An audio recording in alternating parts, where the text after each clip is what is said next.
Okay, making a site plan in Revit. Now this is kind of specifically slanted towards your thesis. I'd like to think that when in the real world, when you're working somewhere, you have survey data to use for a site plan.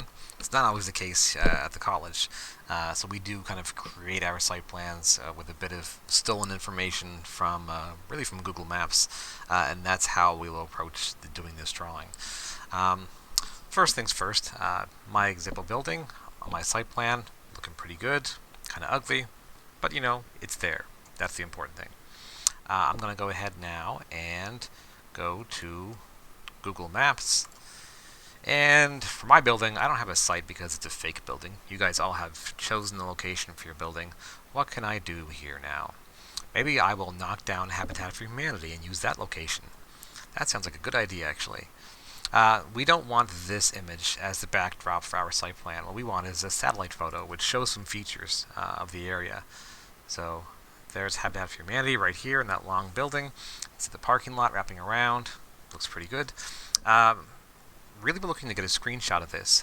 Note that in this drawing, this image, in the bottom right corner over here, there's actually a visual scale. That visual scale for us is going to give us a point of reference for when we take this image into CAD, or Revit rather, and we can use that to scale up the image so it's more or less the correct size. It's really all we can do. But beyond that, the reason why we're using this information is that with the satellite photo, we're going to trace the information you actually want to keep in order to make your site plan. You'll want the roads, you might want the locations of nearby buildings possibly, but not necessarily, right? Because really you're only concerned with the location of your building. So any kind of information you can tell about your property you've chosen from this site plan is useful.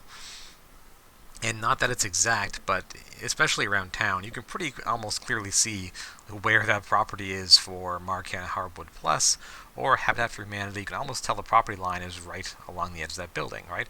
And the back of the property is here. So it gives you a good point of reference for making a property line that is not all that inaccurate, which is important. Taking a screenshot. I'm going to cheat and use hotkeys. So if you press on your keyboard, press the Windows logo, then Shift, then S, all at the same time. It brings you this little screen. And I'm going to motion across my screen by clicking, making sure to get my image and also the visual scale. Once again, we need the visual scale as a part of the image. So that's made somewhere. I'll click the image. And I'm going to go and say save. Sure. Where is desktop? Easy to find. I'm going to call it site plan. No matter where you save your image, just make sure you know where it actually is so you can find it afterwards.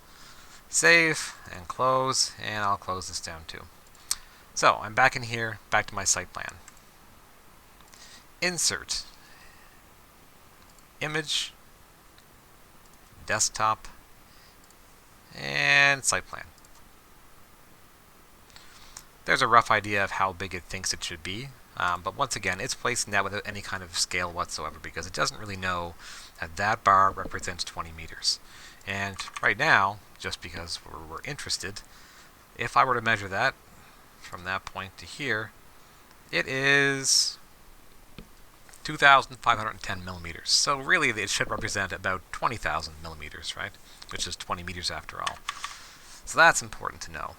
The scale button doesn't work for a whole lot of anything in Revit, but it does work for raster images. So clicking on that picture, I do believe I have to unpin this thing first. Where is the pin symbol? Might be lost in the building. Let's see. Don't actually see it. Fine. Cool. Great. I'll place that here. Image is chosen just by clicking on it. And I want to use scale. So when I go to scale, I'm doing this graphically because I want to use the image as a point of reference. So it's asking me to click to enter the origin. The origin point would be about here. And my next point would be the end of the scale. So I click twice, and then it's going to add, and then it wants to know numerically how big that actually represents. So it should be 20,000. Enter.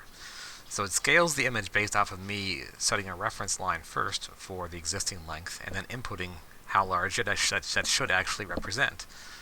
So there is the actual size of the picture. Pretty large compared to my building, which is right about here.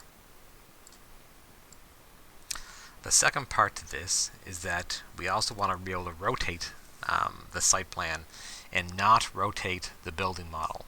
We do not want anything in our floor plans to rotate, so there has to be a way to rotate the building without having it rotate back here in our other drawings. Very important, because if I was just to select my building by choosing it and using rotate, it's going to rotate here, and every single drawing, every elevation is changed, and it's a nightmare. So do not do that at any point. So looking at my options, if I go to Manage, there's a bunch of stuff in here about project location, including where we are in the world, and this can be useful for some people depending on what they're doing for their thesis topic. And we have position. Rotate true north, rotate project north. So right now, this drawing file, the site plan, is set to project north. I'm going to change this to true north, because I want this to be oriented with true north representing what's vertically pointing up on this drawing, which is how we draw site plans usually. Currently, the image is located like that, but my building is not. So I'm using this image as a backdrop. I'm going to put it kind of out here somewhere. And let's just say I want to go back to my project location now and rotate true north.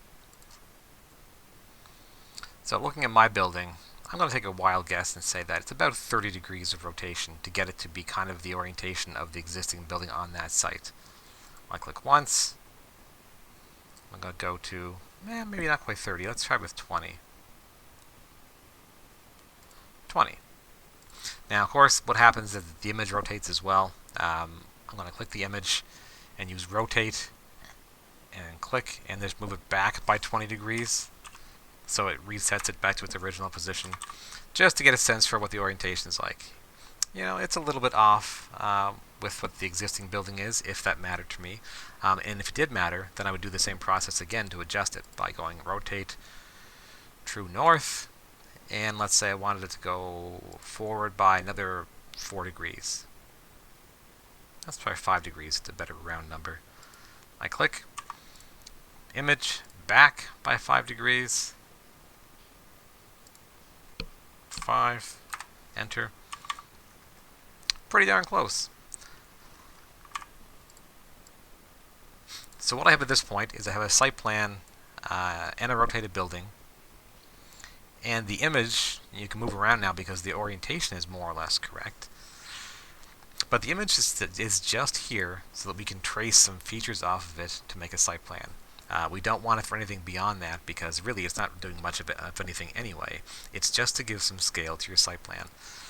My best advice would be that with your site plan, more so than any drawing, you're going to draw a lot of this stuff using detail lines, only because it's too much work to make topple surfaces and then to still fill in the information we need to see, like property lines and the location of services and so on, because all those things are lines anyway.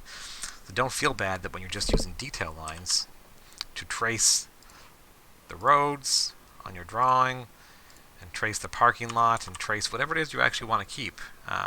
Trace it with detail lines first, and once you've used the image to its full extent, the image can just simply be deleted. And what's left behind is your rotated building with a basic outline of your property and all the features you actually drew with detail lines. Hopefully that helps a little bit. Feel free to ask questions and I'll answer as soon as I can.